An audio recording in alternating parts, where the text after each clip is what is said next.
Hello friends, welcome to my channel Spice of Life. இன்னைக்கு நம்ம கிருஷ்ண கதையில அத்தியாயம் 43 தான் பார்க்க போறோம். வாங்க கதையை கேட்கலாம்.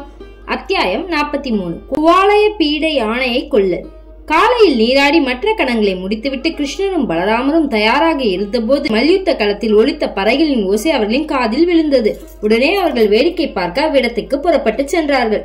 மல்யுத்த களத்தை அவர்கள் அடைந்த போது அங்குள்ள வாயிலில் காளையா பீட என்ற மாபெரும் யானை ஒன்று நிறுத்தப்பட்டிருந்ததை கண்டார்கள். பணியாட்கள் யானையை கவனித்துக் கொண்டிருந்தார்கள். வழியை மறைக்கும்படியாக வேண்டும் என்றே காவலர்கள் யானையை நிறுத்தியிருந்ததை கிருஷ்ணர் கண்டார். காவலர்களின் நோக்கத்தை உணர்ந்த கிருஷ்ணர் யானையை தாக்குவதற்கு முன்பாக தம் உடைமைகளை இறுக்கிக் கொண்டார். பின்னர் மேகம் போல் கர்ஜிக்கும் குரலில் யானையின் காவலனிடம் பேசினார்.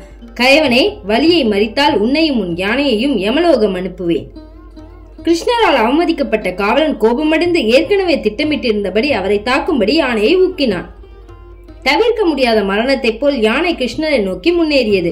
அவரை நோக்கி விரைந்து வந்து துதிக்கையால் அவரை பிடிக்க முயற்சித்தது. ஆனால் கிருஷ்ணர் வெகு சாமர்த்தியமாக யானையின் பின்பக்கம் சென்று தப்பித்துக் கொண்டார். தன் துதிக்கைக்கு அப்பால் பார்க்க முடியாத யானையால் பின்பக்கம் ஒளிந்திருந்த கிருஷ்ணரை காண முடியவில்லை. என்றாலும் அவரை பிடிக்கும் நோக்கத்துடன் துதிக்கையால் துளாவியது. மீண்டும் கிருஷ்ணர் விரைவாக இடமாறி யானையின் பிடியிலிருந்து தப்பினார். இம்முறை அவர் யானையின் வாளை பிடித்து இழுத்தார். மிகுந்த பலத்துடன் இழுத்ததால் கருடன் பாம்பை இழுத்து செல்வது போல் கிருஷ்ணர் யானையை சிறிது தூரம் இழுத்து சென்றார். கிருஷ்ணர் தம் சிறுவயதை கன்றுகளை வாளை பிடித்து இழுத்தது போல் யானையையும் வாளை பிடித்து இப்படியும் அப்படியும் இழுத்தார். பின்னர் அவர் யானையின் முன்புறம் சென்று அதன் தாடையில் பலமாக அடித்தார். அடித்த பின் அவர் மீண்டும் யானையின் பார்வையில் இருந்து மறைந்து அதன் பின்புலமாக சென்று கீழே குனிந்து அதன் கால்களிடையே புகுந்து அதை தடுமாறி விழச் செய்தார். அவ்வாறு செய்துவிட்டு கிருஷ்ணர் உடனே விலகிக் கொண்டார். அவர் கீழே இருப்பதாக எண்ணிய யானை அவரை கொல்லும் நோக்கத்துடன் கொம்பை அவர் மீது பாய்ச்சியதுடன் கொம்பை அவர் மீது பாய்ச்சியதாக எண்ணிக்கொண்டு தரையில் ஆழமாக செலுத்தியது. யானை மிகவும் அலைக்கழிந்து கோபம் முற்றிருந்ததாலும் அதன் பாகன் அதை மேலும் விரட்டினான். யானை மதம் கொண்டு கிருஷ்ணரை நோக்கி ஆவேசத்துடன் பாய்ந்தது. கிருஷ்ணர் யானையின் துதிக்கையை பிடித்து இழுத்தார். யானையும் பாகனும் கீழே விழுந்தபோது கிருஷ்ணர் யானையின் மீது தாவி குதித்து ஏறி யானையையும் பாகனையும் கொன்றார். யானையை கொன்ற பிறகே கிருஷ்ணர் அதன் ஒரு தந்தத்தை எடுத்து தன் தோளின் மேல் வைத்துக் கொண்டார். வியர்வை துளிகளும் யானையின் இரத்த துளிகளும் அவரின் மேனியை அழகு செய்ய கிருஷ்ணர் ஆனந்தமயமாக காட்சியளித்தார். பின்னர் அவர் மல்யுத்த களத்தை நோக்கி விரைந்தார். பலராமர் யானையின் மற்றொரு தந்தத்தை எடுத்து தன் தோளின் மீது வைத்துக் கொண்டார். நண்பர்களான ஆயக்குல சிறுவர்கள் புடைசூழ மல்யுத்த களத்தினுள் பிரவேசித்தார்கள். பலராமருடனும் நண்பர்களுடனும் கிருஷ்ணர் மல்யுத்த களத்தினுள் பிரவேசித்த போது ஒவ்வொருவரும் அவரின் ரசனைக்கு தகுந்தபடி அவரை கண்டார்கள். கிருஷ்ணர் ஆனந்தமயமானவர், எல்லா ரசங்களும் நிரம்பியவர். மல்லர்கள் அவரை இடியாக கண்டார்கள். பொதுமக்கள் அவரை ஒரு சுந்தர புருஷனாக கண்டார்கள். பெண்கள் அவரை அழகிய மன்மதனாக கண்டு காமவசப்பட்டார்கள். அங்கு குழுமியிருந்த விருந்தாவன வாசிகளான ஆயர்கள் அவரை தம் ஊரிலிருந்து வந்திருந்த சொந்த இனத்தவராக கண்டார்கள். அங்கிருந்த சத்திரிய அரசர்கள் கிருஷ்ணரை ஒரு வலிமை மிக்க அரசனாக கண்டார்கள். கிருஷ்ணரின் பெற்றோரான நந்தருக்கும் யசோதைக்கும் அவர் தம் அன்பிற்குரிய குழந்தையாக காட்சியளித்தார். போஜவம்ச அரசனாக கம்சனின் கண்களில் அவர் மரணத்தின் அதிபதியான யமனாக தோன்றினார். யோகிகளுக்கு அவர் பரமாத்மாவாக காட்சியளித்தார். ருஷ்ணி வம்சத்தவர்கள் அவரை இந்த வம்சத்தின் மிக சிறந்த அங்கத்தினராக கண்டார்கள். இவ்வாறு அங்கிருந்து ஒவ்வொருவரும் அவரின் ஒவ்வொரு சிறப்பை கண்டார்கள்.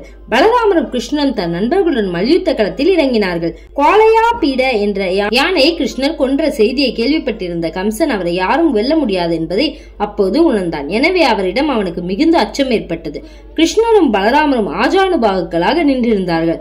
அழகாக உடைத்தறித்து அவர்கள் அங்கு கூடியிருந்தவர்களின் உள்ளங்களை எழுதி வசீகரித்தார்கள். நாடக மேடையில் ஏறவிருக்கும் நடிகர்களைப் போல் அவர்கள் இருவரும் அழகாக ஆடைகளை அணிந்திருந்ததால் மக்களின் கவனத்தை கவர்ந்தார்கள். முழுமுத கடவுளான கிருஷ்ணரை கண்ட மதுரா நகர மக்கள் மிக மகிழ்ச்சி அடைந்து ஸ்வர்க்கத்தின் அமுதத்தை பருகுவது போல் அவரது முகத்தின் இனிய அழகை தீராத தாகத்துடன் பார்த்து கழித்தார்கள். அத்தோடு திருப்தி அடையாமல் அவர்கள் அவரது உடலின் நறுமணத்தை நுகர்ந்தும் சுவையை நாவால் ருசித்தும் அவரையும் பலராமரின் கைகளால் தழுவியும் இன்பம் கண்டார்களோ என்று எண்ண தோன்றியது. பரமான அவ்விரு சகோதரர்களை பற்றி அம்மக்கள் நெடுநேரம் பேசிக் கொண்டிருந்தார்கள். கிருஷ்ணர் மற்றும் பலராமனின் அழகையும் செயல் வினோதங்களையும் பற்றி அவர்கள் வெகு காலமாக கேள்விப்பட்டிருந்தாலும் அப்போதுதான் அவர்களை நேருக்கு நேர் கண்டார்கள். முழுமுத கடவுளான நாராயணரின் முழுமை பெற்ற அவதாரங்களான அவ்விரு சகோதரர்களாக கிருஷ்ணரும் பலராமரும் தோன்றியிருப்பதாக அம்மக்கள் எண்ணினார்கள். மதுரா நகர மக்கள் கிருஷ்ணரின் லீலைகளை பற்றி பேசலானார்கள். கிருஷ்ணர் வசுதேவரின் மகனாக பிறந்து நந்த மகாராஜா மற்றும் அவரின் மனைவியான யசோதையின் ஆதரவில் கோகுலத்தில் வளர்ந்தது, மதுராவுக்கு வந்தது வரையிலான நிகழ்ச்சிகள் ஆகியவை பற்றி அவர்கள் உரையாடினார்கள். பூதனாவெனும் அரக்கியையும் சூறாவை காற்றாக வந்த அரக்கனான திருநாவர்த்தனை அவர் கொண்டதாக பற்றியும் அவர்கள் பேசிக் கொண்டார்கள். யமல அர்ஜுன மரங்களில் இருந்த இரு சகோதரர்கள் கிருஷ்ணர் முக்தி அளித்ததை நினைவு கூர்ந்தார்கள். மதுரா நகர மக்கள் மேலும் தம்முள் பேசிக் கொண்டதாவது, சங்காசுரன், கேசி தேனுகாசுரன் மற்றும் பல அசுரர்களை விருந்தாவனத்தில் கிருஷ்ணனும் பலராமனும் கொன்றார்கள். கொடிய நெருப்புக்கு இரையாக விழுந்த கோபாலர்களை கிருஷ்ணன் காப்பாற்றினார். யமுனை நதியில் இருந்த காளியன் எனும் பாம்பிற்கு அவர் தண்டனை வழங்கினார். தேவராஜனான இந்திரனின் பொழியான கௌரவத்தை அவர் அடக்கினார். தொடர்ந்து 7 நாட்களுக்கு கிருஷ்ண கோவர்த்தன மலையை தன் ஒரு கையில் ஏந்தி நின்று விருந்தாவன மக்களை கனத்த மழை நின்றும் புயல் என்றும் காப்பாற்றினார். கிருஷ்ணனின் அழகை கண்டதும் அவரது லீலைகளில் பங்கேற்றும் விருந்தாவன மங்கைய இகவுலக வாழ்வை மறந்தார்கள். கிருஷ்ணரை கண்டும் அவரை பற்றி எண்ணியபடியும் இருந்ததால் அவர்கள் உடல் கலைப்புகளை மறந்தார்கள். யது வம்சத்தை பிரசித்திப்பர் என்றும் மதுரா நகரவாசிகள் கருதினார்கள். இவ்வாறு அவர்கள் கிருஷ்ணர் மற்றும் பலராமனின் செயல்களை பற்றி பேசிக் கொண்டிருந்த போது மல்யுத்த போட்டி தொடங்கவிருப்பதை அறிவிக்கும் வாத்திய முழக்கங்கள் அவர்களின் செவிகளில் விழுந்தன. பிரசித்தி பெற்ற மல்யுத்த வீரனான சானூரன் கிருஷ்ணரிடமும் பலராமனிடமும் பேசினான். அன்பான கிருஷ்ணா, பலராமா, உங்களின் முந்தைய செயல்களை பற்றி நாங்கள் கேள்விப்பட்டிருக்கிறோம். நீங்கள் பெரும் வீரர்கள். எனவே அரசர் உங்களை அழைத்துள்ளார். அரசரும் இங்கு கூடியிருப்பவர்களும் உங்களின் மல்யுத்த திறமையை காண ஆவலாய் இருக்கிறார்கள். ஒரு குடிமகன் எப்போதும் அரசனின் மனதை அறிந்து பணிவுடன் நடக்க வேண்டும். அவ்வாறு நடக்கும் குடிமகன் எல்லா நலங்களையும் பெறுவான். பணியாமல் நடப்பவன் அரசனின் கோபத்திற்கு ஆளாகி துன்பம் அனுபவிக்கிறான். நீங்கள் ஆயர்குல சிறுவர்கள் காட்டில் பசுக்களை மேய்க்கும் போது ஒருவரோடொருவர் மல்யுத்தம் செய்து மகிழ்வதாக கேள்விப்பட்டிருக்கிறோம். எனவே எங்களுடன் நீங்கள் மல்யுத்த போட்டியில் கலந்து கொண்டால் இங்குள்ள மக்களும் அரசனும் மிக்க மகிழ்ச்சி அடைவார்கள்.